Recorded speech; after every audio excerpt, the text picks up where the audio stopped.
মধ্যপ্রাচ্যের উত্তেজনাপূর্ণ পরিস্থিতিতে নতুন মোড় নিয়েছে। হরমুজ প্রণালী খুলে দেওয়ার শর্তে যুদ্ধবিরতির প্রস্তাব দিয়েছে ইরান। প্রস্তাবটি এখন যুক্তরাষ্ট্রের প্রশাসনের টেবিলে। তবে পারমাণবিক ইস্যুতে কোনো ছাড় দেবে না ওয়াশিংটন। কি হচ্ছে প্রস্তাব নিয়ে জানবো ডেস্ক রিপোর্টে। মধ্যপ্রাচ্যে চলমান উত্তেজনার মধ্যে নতুন এক কূটনৈতিক প্রস্তাব এনেছে ইরান, যা ইতোমধ্যেই বিশ্ব রাজনীতিতে ব্যাপক আলোচনার জন্ম দিয়েছে। কৌশলগতভাবে অত্যন্ত গুরুত্বপূর্ণ হরমুজ প্রণালী পুনরায় সচল করা এবং একই সঙ্গে যুদ্ধবিরতির আহ্বান জানিয়ে তেহরান একটি শর্তযুক্ত প্রস্তাব পাঠিয়েছে যুক্তরাষ্ট্রের কাছে। হোয়াইট হাউস জানিয়েছে, প্রস্তাবটি বর্তমানে যুক্তরাষ্ট্রের প্রেসিডেন্ট এবং তার জাতীয় নিরাপত্তা দলের সক্রিয় বিবেচনায় রয়েছে। এটি নিয়ে উচ্চ পর্যায়ের বৈঠকও অনুষ্ঠিত হয়েছে, যেখানে বিষয়টি খুঁটিয়ে বিশ্লেষণ করা হচ্ছে।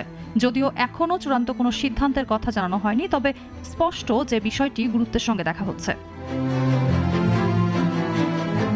ইরানের প্রস্তাবের মূল দিক দুটি। প্রথমত, হরমুজ প্রণালী খুলে দিয়ে বৈশ্বিক বাণিজ্য চলাচল স্বাভাবিক করা এবং দ্বিতীয়ত, চলমান সংঘাত বন্ধ করা। কিন্তু এর বিনিময়ে তারা একটি গুরুত্বপূর্ণ শর্ত জুড়ে দিয়েছে। ইরান চায় তাদের পারমাণবিক কর্মসূচি নিয়ে চলমান আন্তর্জাতিক আলোচনা আপাতত স্থগিত রাখা হোক এবং ভবিষ্যতের জন্য বিষয়টি তুলে রাখা হোক। অন্যদিকে যুক্তরাষ্ট্র এই শর্ত সহজে মেনে নেবে এমন কোনো ইঙ্গিত এখনও পাওয়া যায়নি, বরং দেশটির অবস্থান বেশ কঠোর। তারা স্পষ্ট করে জানিয়েছে, ইরানকে কোনোভাবেই পারমাণবিক অস্ত্র তৈরির সুযোগ দেওয়া হবে না। এই ইস্যুতে তাদের রেড লাইন একেবারেই নির্দিষ্ট এবং এতে আপোষের কোনো সুযোগ নেই। ইরানের এই প্রস্তাব একদিকে যেমন উত্তেজনা কমানোর সম্ভাবনা তৈরি করেছে, অন্যদিকে নতুন কূটনৈতিক চাপও সৃষ্টি করেছে। এখন প্রশ্ন হচ্ছে, যুক্তরাষ্ট্র কি এই প্রস্তাব গ্রহণ করবে নাকি আরও কঠোর অবস্থান নেবে?